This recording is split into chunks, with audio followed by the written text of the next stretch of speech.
My father died at 50 years old from cancer, and his death and dying process was really a rebirth.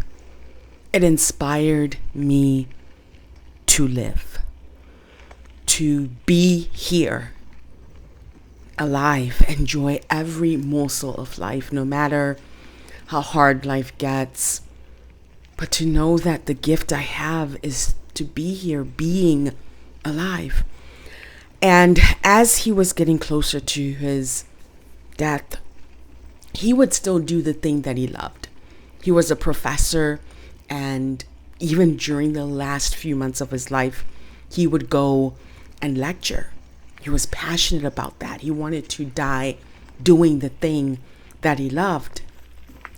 And seeing that just gave me this hunger, this courage to discover what living means to me. What would that look like? What does freedom look like for me? And to go and create it. That's why I'm passionate about the work that I do, the men and women that I facilitate and guiding to create the life of your dreams. Whether you want to fund your freedom, you want to leave your toxic corporate job, travel the world, take a sabbatical, rest. You can create that. I saw that through my father's eyes, where it was literally, he was saying, the only thing that will stop you is your mind from creating what you want to create. While you are here, use the gift of life and live. So one of the things that I love to do is really to walk this healing journey of my life. Healing is a journey, and the way that I heal best is being by myself, is through travel, is through nature. I need time away from my family just to be, and pet sitting through trusted house sitters has opened this door, this possibility for me to be able to do that anywhere in the world. And I've also invited other people to choose this space, and they have been able to travel the world, go and heal in other parts of the world, or just space to be. And so I want to invite you into this journey. Maybe it will inspire something for you. Maybe it will open the door, open a possibility for you that never existed. And so come along on my journey, on my pet sit. I live here in Florida, and this pet sit was in Florida. And I tell you, it was a miracle. It was just a miracle, from the pets that I was sitting, the space that I was in. And pets are such a gift to our planet and to us. And I'm so grateful for these two sweet cats that I sat for. So, hey, come along. Okay, so this is me pulling up to my sit, and I'm sitting for two cats in this beautiful home. Here is Felix. Felix! That's how I used to call him, y'all, all the time. Felix! What a sweet cat. This cat was so high energy, adventurous, troublemaker, everything. And here is Willow. Willow took some time to get to know me. She was shy. She would actually only let me pet her while she was eating, or in rare moments where she actually came up to me and wanted to get some attention. But let me walk you all through my mornings. Woke up around 6:30 to 7:30, and this is what they'll do, y'all. They'll be sitting there right there watching, waiting to get fed. So these two had dry food, and so I'm just getting their dry food ready for them. Just fed them once a day, and so I put in the proportioned amount of their dry food.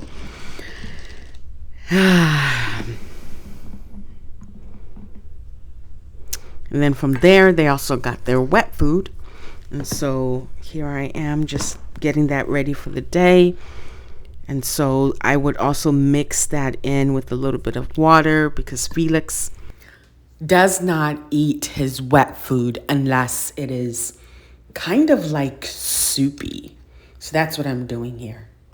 Just preparing it. So right after that, y'all, these cats had this system down. They wanted to go outside on the patio. It was an enclosed patio. They are not outdoor cats. They are primarily indoors. So they want to go out and watch all the animals out there. And then, me just doing my thing, cleaning up, sanitizing, just taking a moment to just, be present. I was surrounded by nature, by an entire forest. And so you really got into the space of just being in the space that you are, being present. So I'm doing my cleaning thing, y'all. After that, made myself a cup of tea. Believe I was brewing. This cup of tea was actually a cold brew, but I started it off hot. Hibiscus. Pour that for myself. Your girl loves a good tea. And guess what? The cats would let me know when they wanted to come in. That's Felix saying, "Girl, I'm ready to come in. Open this door up. Let me in." Willow would do the same thing as well. And of course, Felix loved getting petted, getting that extra scratch. What a sweet cat. I miss you, Felix. So that's what I would do, y'all. Pretty simple, just starting off my day, loving on the pets that I was sitting for, making sure that they're fed, giving them attention. These are cats that are used to, people and being around people. You just can't, leave them and go for the whole day, feed them and be gone. No. You couldn't do that. And then I would jump in the pool just to be present in the day. I love water. Just take some time to get grounded before I began my day. And of course, Felix would be right there. Willow would be there sometimes, or sometimes she wanted to go in and didn't want to stay out that long. Yeah, y'all, it was just so relaxing to just wake up, feed the cats and start my day, start on my business tasks, start on my consulting. And guess who was right there next to me? Mr. Felix. I loved that. I loved that he would follow me everywhere throughout my entire day. And so he would be right there, which was just so sweet. Even when I took naps, Felix was napping too. He was a part of the process. And so I did take time to go out and explore. But one thing with pet sitting, you really have to know the pets that you're sitting for. You just can't, cats are pretty independent. You just can't go the entire day. I would probably be gone max, maybe 2 hours. So I would go hang out by the beach, just walk in the beach, explore. That's one thing about Florida, y'all. Don't sleep on Florida. They are some healing portals with this land here.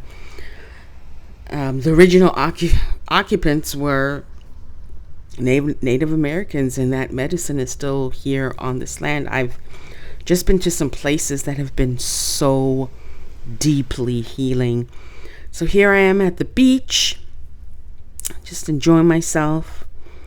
And then I'm back from the beach. So I want to talk about questions that I usually get around pet sitting. Let's talk about the disadvantages. I would say is learning what a good sit looks like. What are the key elements of a good sit when you are deciding to go into someone's home and watch their pets? There are key things that I look for, key things that I do to ensure that this is going to be a safe and good sit for me. I do have an ebook. It's in the description of this video notes that will walk you through this entire process, where how to pick a good sit, where to go, how to build your profile, how to have people looking for you, and what attracts people to saying yes to you, especially when you pick these beautiful homes, these, I would call them luxury sits. There are certain things that you can do, and my ebook will walk you from the beginning in setting up your profile, how to set it up, all the way to the end. And so for disadvantages, I was just kind of losing my train of thought, but I wanted to make it easy for y'all, is really knowing the pets that you're setting for. I've probably said that before. Getting to know those pets, because it's important that the pets feel safe, that, you know, they feel comfortable with you, and really understanding, like, you know, their schedules and truly honoring that, and having a love for pets. Like, if you don't like cats and dogs, birds, there are some sits that are just house sits where you're just, you know, watching the plants. Then maybe you should pick more of those rather than taking care of animals, because you are going to have to take care of these animals. So here is Felix. Get the ebook to make things easy for you, and also get the discount. This is Felix here. I'm making the bed, and he's playing around and saying, "Girl, I want to play too." And Felix liked to sleep on the same bed with me. I was really open to that. Willow would come in. You're not going to see too many videos of Willow, because she really was a sweet cat and just took some time to warm up. So she would hide and only come out when, you know, she's ready. But Mr. Felix, everywhere. Yeah, you are following me along everywhere, every single day. And I really didn't mind that. I actually enjoyed that while just watching them and getting time with me. And so these are the gardens that they had here. It was like literally staying in a botanical garden. The host mom has these amazing sculptures that you'll see around the property as I'm walking around, but literally it was like a full immersion of nature. I loved that. Full immersion of nature. And I would walk barefoot on these grounds, just enjoying my surroundings. I got a lot of time to just, if anything was coming up, anything uncomfortable in my own body, you know, had the time to actually go deep, look at it, not be afraid, not run away from myself. I highly recommend being able to spend time in silence, in nature. You will be so amazed at all the different things that would come up. I remember one morning, I just woke up angry. And so I went through the process and just released that anger. And had I just been doing my normal day-to-day, you know, at home, probably would have just bypassed it. And so this is really a sacred time to heal and renew and restore. And yeah, I was literally in the depths of nature. I think right behind me was a forest. And just taking time to do simple things like smell the flowers, touch, be present where I am. And I really enjoyed my time in this garden. You can see that it's a beautiful piece of land, huge. I would have to say probably 1.5 acres, but the entire space was surrounded by flowers. So, want to share a little bit about my adventures. Again, I would just go on short adventures. I went to the state park that was really close to where I was sitting. And as I began this video, that was me at the state park. Rented a bike and just went throughout that probably not the entire park because it was such a big park. But I had some quiet time in nature, and I always get this question: are you not scared to go out in nature by yourself?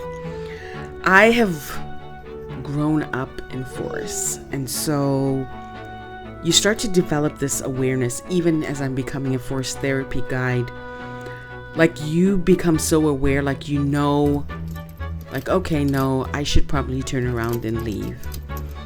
And I gave myself some time to learn these trails. First day, there were some places where I got nervous and I'll turn around, but the next day, I built up my muscle. But it's truly just trusting my awareness on when to go, what time to go. My body will literally led me and said, okay, cool, let's go. It's time to leave now. And so I truly follow that. And I've always felt like I'm being held when I'm in the forest, when I have that sense of safety. I'm being protected, I'm being guided. I feel not afraid at all. And also did some beach things as well. But what I say is, you have to be aware all the time. If you feel more comfortable going with another person, do that. Did some beach things, explored different beaches, just chilled out. And of course, here's me doing some of my consulting work, and Felix is right there. He would come up and want to be patted, and so I'll take the time to just pause and do that and chill. I also got lots of time to read, catch up on my book. I'm trying to finish this book by the end of this month, and lots of pool time and chill time. And so I highly recommend this. I'm going to be most likely traveling internationally on my first house sit either this year or next year, and this is just a great way to do that. Sometimes I will just travel with trusted house sitters. Other times, as we've been in different parts of the world, it's with my family, and we are paying for our own travel. But this is such a great way to see the world and explore. And I don't pet sit all the time. It's only when I feel led to. And so this was my sit for April. I'm also going to be sitting again in July. But it won't be in the state of Florida. It will be somewhere else. You have to stay tuned for that sit. But y'all, I'm going to have a link in there that gives you a discount to trusted house sitters. Try it out and get my ebook.